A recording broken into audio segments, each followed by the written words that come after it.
Good afternoon. Thank you for your participation here today at this important information session specific to the slope stability assessment for Waterways. I'm Sarah Morant, I'm Manager of Stakeholder Relations for the Regional Municipality. I will be joined tonight by Aaron O'Neill, our Operations Manager for the Wood Buffalo Recovery Task Force. So I'm just going to give you a quick overview of how things will work over the next couple of hours at this session. So this is obviously the formal presentation portion. There will be an opportunity when we are finished to break out into facilitated discussions. So as you were arriving tonight, we were asking you to identify which zone you might be in or which questions you might have as you come tonight. So we will have 4 different tables ready for you to have discussions around. Now, most of you might end up at one table because maybe you all have the same questions and concerns, and that's going to be okay. You can flow between them. It is entirely your space to use. For those residents who are watching through Facebook Live tonight, we are encouraging you to send any questions you may have to recovery@rmwb.ca. This allows us to ensure that we have two-way communication, ongoing contact, and to make sure that you receive the response that you obviously are looking for and that you deserve. Questions that are sometimes asked on Facebook Live, we don't know for sure that you're going to remain there to receive your answer when we do have a chance to answer it. So we are encouraging you again. It's recovery@rmwb.ca, and any emails that are sent specific to Waterways for the duration of this session will be answered by a live member of our staff who is monitoring that tonight. So I will pass things over to Aaron. We look forward to delivering this presentation and then allowing ample time afterwards for in-depth discussion with subject matter experts and to answer all of your questions and continue to share this information. Thank you. Thank you, Sarah, and welcome everyone tonight. We will be providing an update on the overall slope monitoring program for overall Fort McMurray and for Waterways specific tonight. We also have representatives from the task force with us tonight, from the engineering department and from planning and development, as well as Thurber engineer who drafted the slope stability report, so any of those technical questions can be answered for you tonight. And the next. Thank you. So the agenda for tonight's meeting is to discuss the overall slope stability for Fort McMurray that's currently ongoing, and then talk about specific details for Waterways. So the Fort McMurray Slope Stability Program is designed to perform slope stability analysis to assess the potential for failure of the slopes in and around Fort McMurray. The primary objective of the stability analysis is to determine the factor of safety of the selected slopes and to predict if and when failure is imminent, and to assess remedial treatments when necessary. The main goal of the program is to protect residents, private property, and public properties from any potential hazards as a result of any slope stability or heavy rainfall. The map on the screen right now shows all the areas that are part of the Fort McMurray Slope Stability Program as red dots on the map. Now, I know it's hard to see, so for those of you on Facebook Live, the presentation will be posted likely tomorrow so that you can view the entire presentation, as well as for the residents that are joining us here tonight, there is a printout version of that map so that you can review it in detail. The program is split into 3 phases. So phase 1 is currently ongoing and it will likely be finished by the end of March. And this preliminary assessment will identify the hills that might present potential slope stability issues, to classify those hills in terms of their instability or stability, and to rate the potential hazards they might represent. Phase 2 of the program is to describe the immediate action plan proposed for the actual implementation of the corrective measures proposed in phase 1, and develop an implementation plan for each of those areas so the municipality could take that information out and do a request for proposal to hire a contractor to immediately remedy those slope stability issues. Then the phase 3 of the program will follow up on any slopes that were identified as requiring close monitoring. A monitoring program will be designed for 2 to 3 year slope monitoring, and the program will describe the required activities for exploration, evaluation, any instrumentation, and monitoring equipment that will be required. So moving on specifically to Waterways. Following the September 8th Here For You session, residents requested that the municipality perform the overall slope stability analysis that would be required as part of the individual's rebuild development permits. So on September 22nd, Council made a motion to direct administration to complete this overall geotechnical assessment, and the Recovery Task Force awarded the work to Thurber Engineering based on the following scope: to determine the relative stability of the slope after the May 2016 wildfire, to assess the potential of a slope failure that would impact public and private properties, to provide general guidelines for the development of waterways, and to identify any constraints to redevelopment within the study area. To speak generally about the report, the nature of the colluvium, or also the existing soil structure, suggests that the valley slope is only marginally stable, and there is potential for creep movement across the site. The loss of tree cover due to the 2016 wildfire will only make the slope even more prone to movement, and many of the mature trees in the upper slope that had been charred but are still standing have curves in their trunks, which suggests that they have been subject to slope creep over their lifetime. To provide geotechnical recommendations for subdivision redevelopment, the report divided the subdivision into zones of different geological conditions and development risks, as shown on the map in the various colors, which will be described in detail in the following slides. So the first zone that we have is the blue area. So what we did try to do was highlight the actual area that we were talking about so residents could easily identify which zone that they were in.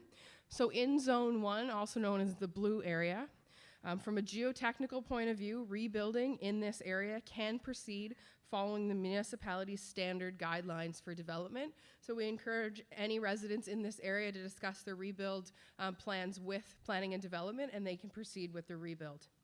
In Zone 2A, or the beige area, this area is suitable for redevelopment. However, property owners will have to submit a site-specific geotechnical report at the time of their development permit to determine the suitable development setback from the side slope.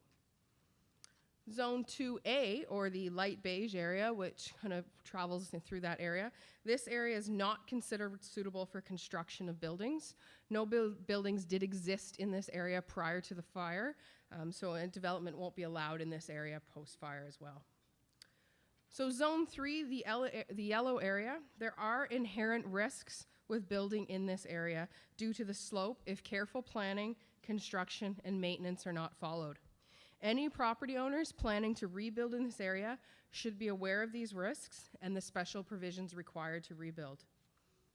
So property owners will be required to submit site-specific geotechnical reports at the time of their development permit application. Rebuilding in this area will also be subject to the following provisions. No additional excavations into the slope will be allowed unless approved by a geotechnical engineer. These include increasing the size of your backyard, building a larger footprint, or adding any other accessory buildings than what was previously permitted pre-fire.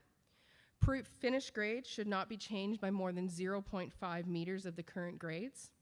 No swimming pools, decorative ponds, or in-ground sprinkler systems should be allowed in this zone. And stockpiling of materials must not be allowed on the slopes. Temporary stockpiles of material may be permitted and may be no more than 2 meters high and must be removed at the end of the day. These conditions also apply to any improvements to the roadways or utility lines that the municipality may construct or upgrade in the future. So our other area is Zone 3A, the red area. So this is considered one of the most sensitive areas of the valley slope within the former development area. The instruments that were installed in this area have shown some zones of movement in the soil when Thurber did the report. Hence, there is a high risk of ground movements that could affect the proposed development in this zone and in adjacent properties if adequate stabilization measures are not considered. So the municipality has looked at 3 options available to it for the 3A zone. These include option 1, warn and restrict, option 2, construct community level structural mitigation, or option 3, acquire the properties, restrict for development, and mitigate those properties. Ultimately, the decision on which option the municipality will support will be a decision of council. So get into specific details about each of the options. The warn and restrict option would require that residents submit a site-specific geotechnical report at the time of their development permit.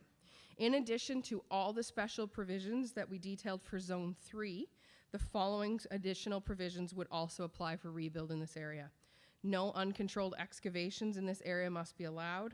Any excavated foundation must have the foundation walls designed as structural retaining walls capable of supporting the soils beneath them, and the excavation of the foundation should not be completed until the foundation walls are in place and capable of supporting the soils. If the municipality does any upgrades to Lower Cliff Alley, a retaining wall will likely be required along portions of the alley in order to widen the alley, and a site-specific geotechnical investigation would be required prior to the upgrade of Lower Cliff. Option 2 is a structural mitigation option. So that would see the municipality construct community-level structural mitigation. This would require a detailed geotechnical report specific to that 3A or red zone. It is anticipated that a community-level structural mitigation would take the form of a series of retaining walls. This would expand and improve on the existing retaining wall along Cliff Alley and construct a retaining wall along Lower Cliff Alley. The third option, the municipality could acquire, rezone to restrict development, and mitigate these lots. It is expected that restricting development in these lots will decrease the overall slope stability risk within zones 1 and zone 3. So those are the blue and the yellow area. Some regrading and embankment construction within the lots would be required to maintain the long-term stability of the slope. So what we did is we did put a few charts together of a summary of option and potential impacts. So the first one does talk specifically about option 1. So while option 1 would allow the rebuild to proceed as soon as residents completed their site-specific geotechnical reports and received development permit approval and building permit approval, additional costs related to the foundation may be realized. So typical foundations cost in the range of $40,000 to $45,000. Foundations required for this area may range from $60,000 to in excess of $80,000. Those costs may not be covered by property owner's insurance, as coverage is typically based on the time of the loss as opposed to the time of the actual rebuild. So while this option would have limited cost to the municipality, in short term there is a potential liability if a slope, in the short term, if a liability occurs in the future, there would be some cost to the municipality.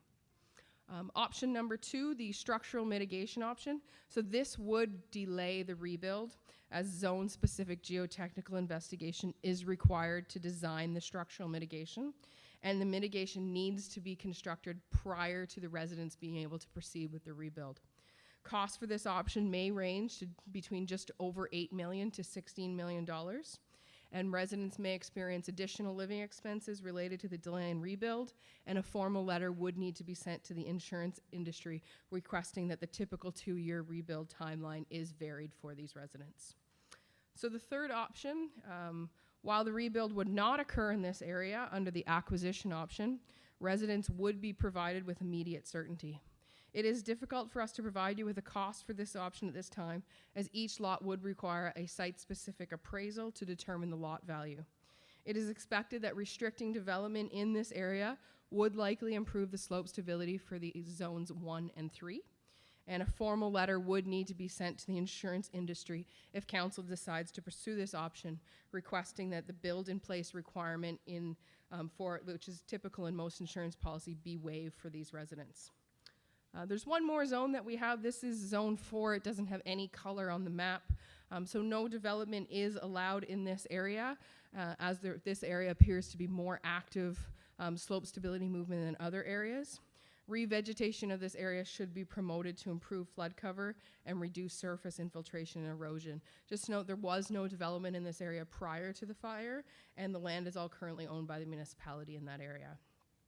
So just to get into next steps, so this presentation that you just heard tonight, including a summary of the comments that we hear tonight, will be presented to the Wood Buffalo Recovery Committee tomorrow night at 6 p.m. That does take place at the Jubilee Building in Council Chambers. So residents are welcome to attend and listen to the presentation. You can register as a delegate if you'd like to provide your comments to the Wood Buffalo Recovery Committee, or you can watch on live stream on the RMWB website or the Shaw Channel table. The Recovery Committee will have a number of options available to them tomorrow night. They could direct the task force to complete an analysis of the options available and bring forward a report with recommendations for committee's consideration. They could make a recommendation directly to council, or they could direct the task force to conduct additional stakeholder engagement or any other recommendation of their choosing. So that will occur tomorrow night at 6 p.m. To just finalize the next steps, so the draft geotechnical report is currently being finalized and will be made available to the public this Friday, March the 10th. Residents in Zone 1 can proceed with permitting process and their rebuild. We do encourage all those residents to speak with our Planning and Development Department.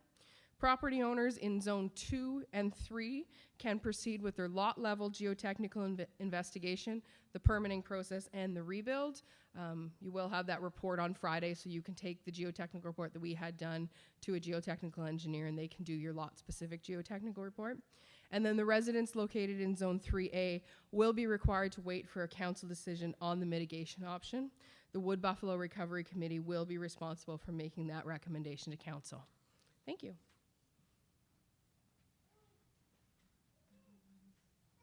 So thank you, Erin, for the presentation. As I prefaced at the beginning, we will be breaking out into facilitated conversation tables. There are great opportunities for you to ask very specific questions about your property or in your zone to the technical experts we have here with us. At this time, if there are general questions about the process to date, about the report, we can take them as a group, but I would encourage those very personal, lot-specific questions to be directed to the facilitated discussions. And if you do want to ask a question, I am going to ask you to come to one of the microphones so that we can hear it through the audio, and it's recorded for our recording, and those watching online can hear as well.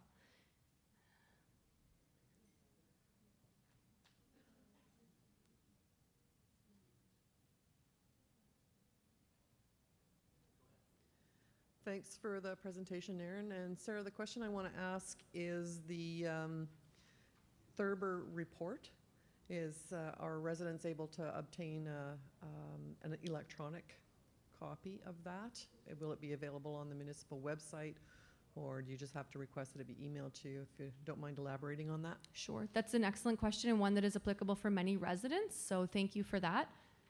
I know it's available Friday, March 10th, and the location of it will be on the municipal website. If anybody would like to leave an email address tonight, we can make sure that we forward you the link as soon as it is live, and it is available at no charge to residents. So it will be through the municipal website, and we can send direct correspondence. If for some reason you can't find it or you forget to leave your email tonight, again, you can email recovery@rmwb or call the Pulse line, and we'll make sure that they have the specific link on where it is. Thanks again for the presentation. You're welcome. I was just under the impression that the slope stability study would be for the whole of Waterways so that each resident wouldn't need to undertake their own geotechnical survey. Can you guys comment on that? Sure. That's a great question, again, very general, so I'm going to let Erin speak to that. Thank you. Thanks for the question. So the slope stability did look at the areas of waterways where there was slope stability concerns prior to the fire or known slopes in the area. It did not cover all of waterways.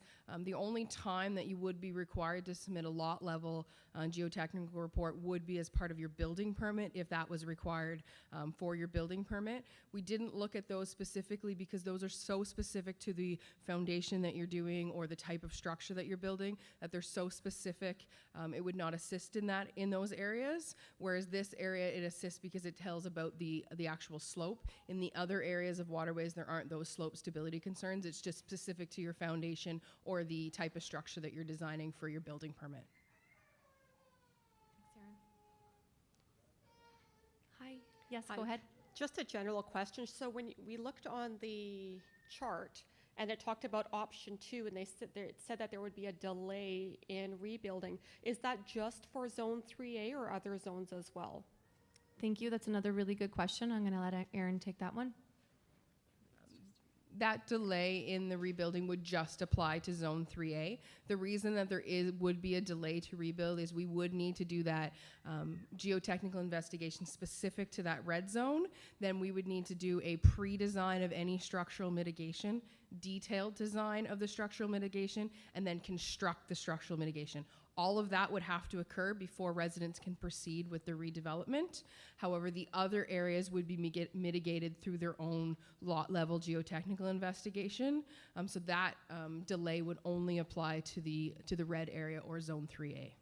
Okay, so if we move forward with that, then those in the yellow, because that, when I looked at the map, that was my concern. Those in the yellow would not be affected. We can do the mitigation and they can still have their homes rebuilt. The mitigation can occur after. Yes, so the only area that is actually affected is Zone 3A, the red area. All those other residents, blue area can proceed with their permits.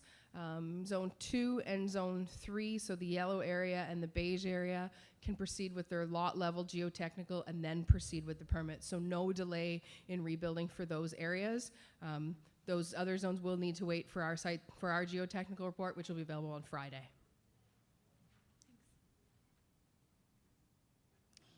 I'm not seeing any other general questions from the group, so at this point we will conclude our formal presentation portion, and you are invited to the tables. I know one of our facilitators has been putting some information at each table, so it will be based on your zone, trying to put some like for like information together. So as we get up and head over that way, you'll be able to easily find which table you feel the strongest about and that you connect the closest to. And again, you're able to move between tables if you feel like there's a need to ask questions of multiple different areas. And of course, we are joined by experts from engineering, planning and development, from Thurber. So there are many representatives here tonight to answer your questions one-on-one as you need. Thank you for your time.